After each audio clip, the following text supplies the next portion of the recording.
El título 1 es Disposiciones Generales, Definiciones y Principios. Está dividido en 8 artículos, de los cuales el primero es el ámbito de la ley, que establece el marco legal para la constitución, funcionamiento, supervisión, inspección, control, regulación, vigilancia y sanción de las instituciones que operan en el sector bancario venezolano, sean estas públicas, privadas o de cualquier otra forma de organización permitida por, por este decreto con rango, valor y fuerza de ley.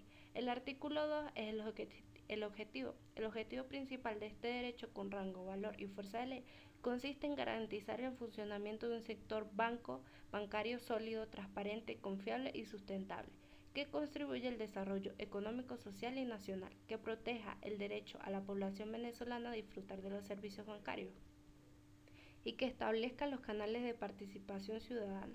El artículo 6, el artículo 3 es el del sector bancario público y privado. El artículo 4 es de los institutos autónomos regidos por este decreto de rango, valor y fuerza.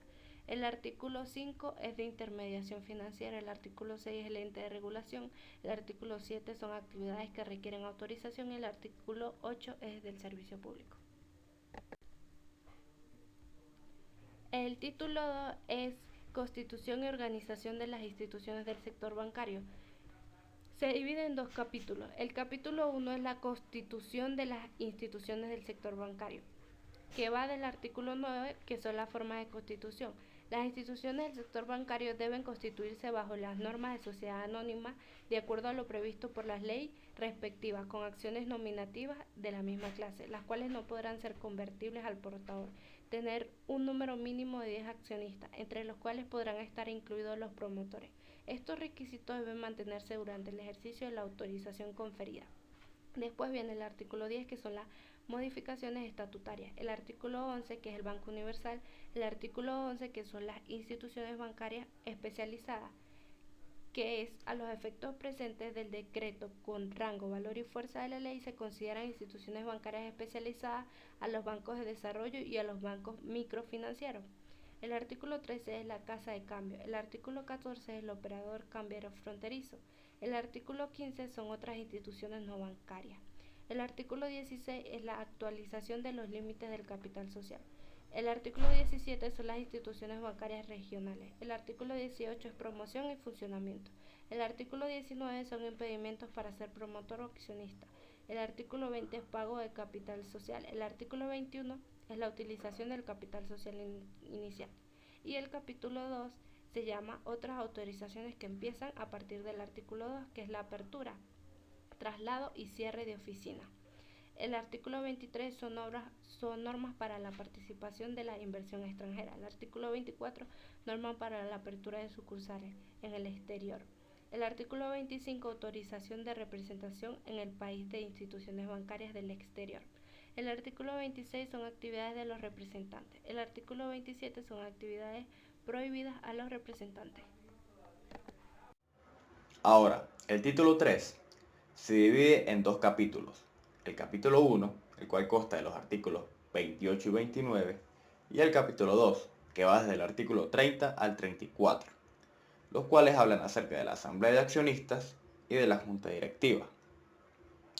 Con respecto a la asamblea de accionistas, la asamblea ordinaria de accionistas de las instituciones bancarias se reunirá dentro de los 90 días siguientes al cierre de cada ejercicio semestral, con el fin de conocer y resolver el informe de la Junta Directiva, donde se detallará la situación económico-financiera, los estados financieros y distribución de utilidades, el informe del auditor externo y el informe del auditor interno.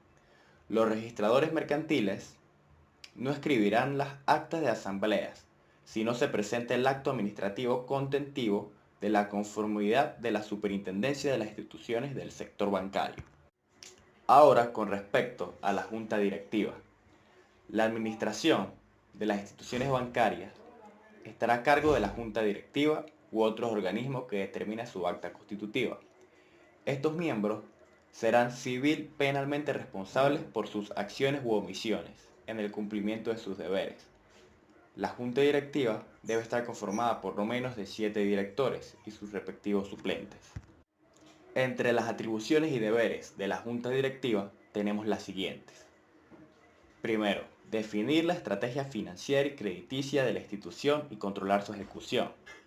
Segundo, analizar los informes de riesgo crediticio en cuanto a la proporcionalidad y vigencia de las garantías otorgadas.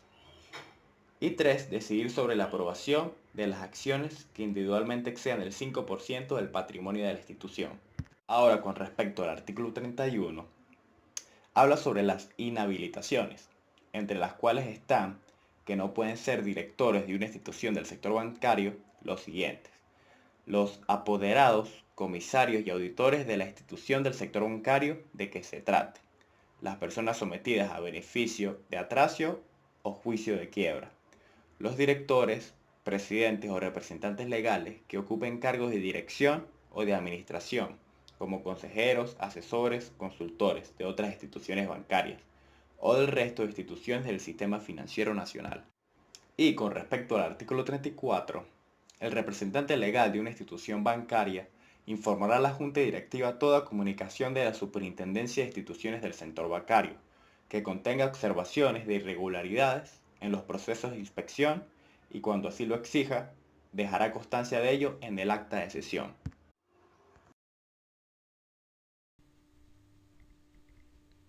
El título 4 es Capital, Reservas y Dividendos. Se divide en 4 capítulos. El capítulo 1 es Accionistas y Capital.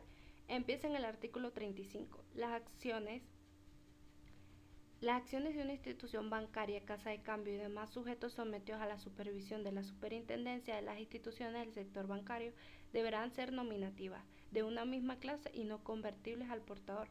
El artículo 36 es traspaso, gravamen, limitaciones o condiciones de las acciones.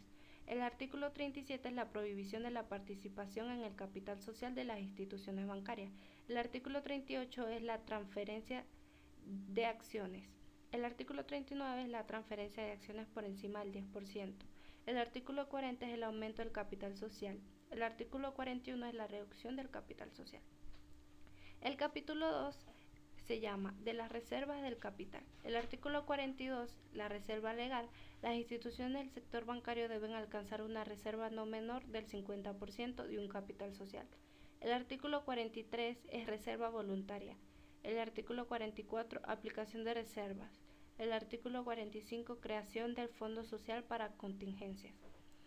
El capítulo 3 es la aplicación de las utilidades. Empieza en el artículo 46, que es el aporte social. Las instituciones bancarias destinan el 5% del resultado bruto antes del impuesto al cumplimiento de la responsabilidad social que financiará proyectos de consejos comunales u otras formas de organización social de las previstas en el marco jurídico vigente, y el artículo 47, que son los dividendos. El capítulo 4 es la adecuación patrimonial y liquidez. Empieza en el artículo 48, que es el coeficiente de adecuación patrimonial. Las instituciones bancarias deben mantener un patrimonio que en ningún caso puede ser inferior al 12% de su activo, más el monto de las operaciones que se refiere el numeral 4 de este artículo. El artículo 49, que es la modificación del coeficiente de adecuación patrimonial, y el artículo 50, que son los indicadores de liquidez y solvencia contable. El título 5 consta de 3 capítulos y van desde el artículo 51 al 75. En el capítulo 1, el artículo 51 nos habla acerca de las operaciones de intermediación y acuerdos entre instituciones bancarias. El artículo 52 sobre la captación de depósitos. El artículo 53 sobre la modalidad de depósitos. El artículo 54 sobre la protección de las cuentas de ahorro. Y nos dice que los depósitos en las cuentas de ahorro de las personas naturales son inembargables, garantizados por el Fondo de Protección Social de los Depósitos Bancarios, salvo en juicios de pensión de alimentos o de divorcio. El artículo 55 es sobre las cuentas de ahorro de los niños, niñas y adolescentes, y nos dice que los adolescentes emancipados pueden movilizar libremente sus cuentas de ahorro, y los niños y adolescentes que no lo son podrán movilizar sus cuentas con el acompañamiento y firma de un mayor de edad. El artículo 56 nos habla acerca de las cuentas virtuales, y el 57 sobre la prohibición de realizar débitos en las cuentas sin autorización del usuario o usuaria. Salvo con autorización del titular, las instituciones bancarias no podrían realizar descuentos o débitos por cualquier concepto de las cuentas denominadas nómina. El artículo 58, sobre los créditos y plazos. A los efectos del presente decreto, se considera crédito a todas aquellas operaciones en moneda nacional que comprenden el arrendamiento financiero o cualquier otra modalidad de financiamiento realizadas por las instituciones bancarias. Y tenemos los créditos a corto plazo, a mediano plazo y a largo plazo.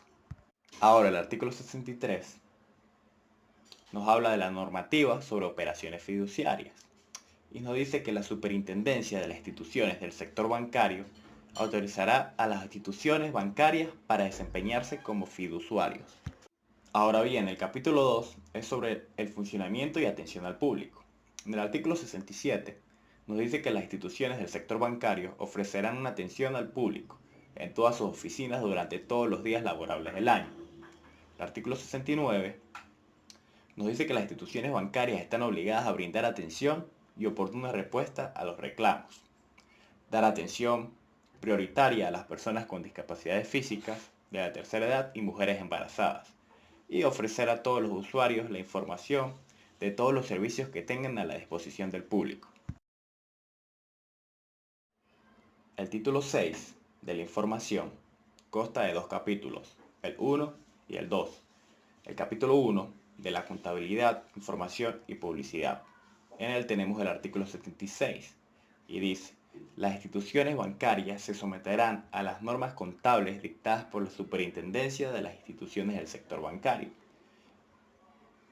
Entre ellos tenemos lo siguiente: un balance general o estado de situación financiera y un estado de resultados. Una relación de indicadores sobre su situación financiera al final de cada trimestre.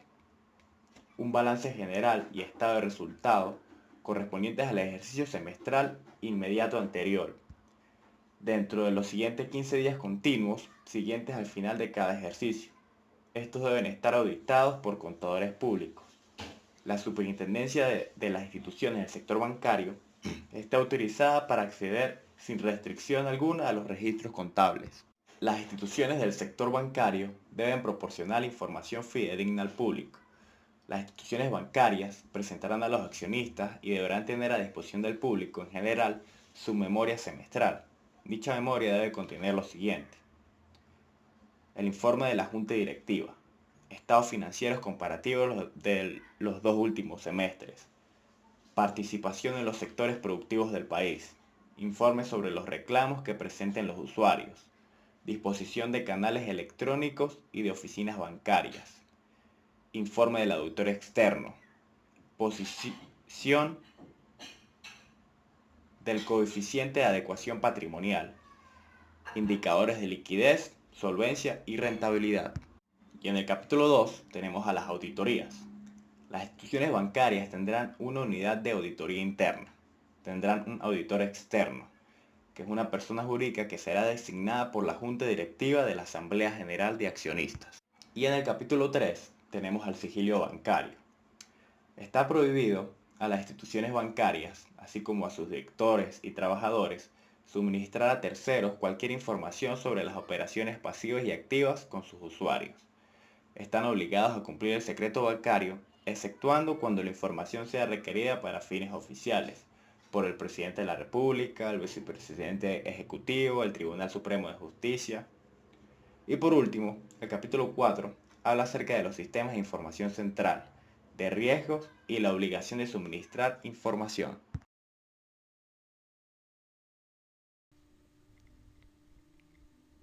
El título 7 es calidad de los activos, límites y prohibiciones y se divide en el capítulo 1, que es la calidad de los activos, relaciones y prohibiciones generales. Empieza en el artículo 91, que es la calidad de los activos.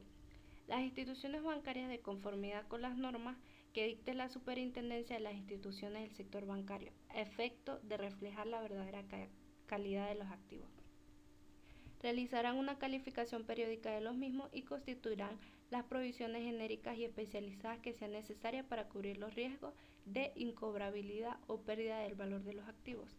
Sigue con el artículo 92, que se llama relaciones entre las instituciones del sector bancario. El artículo 93, que es limitaciones al uso de las denominaciones. El artículo 94, que es límite para operaciones.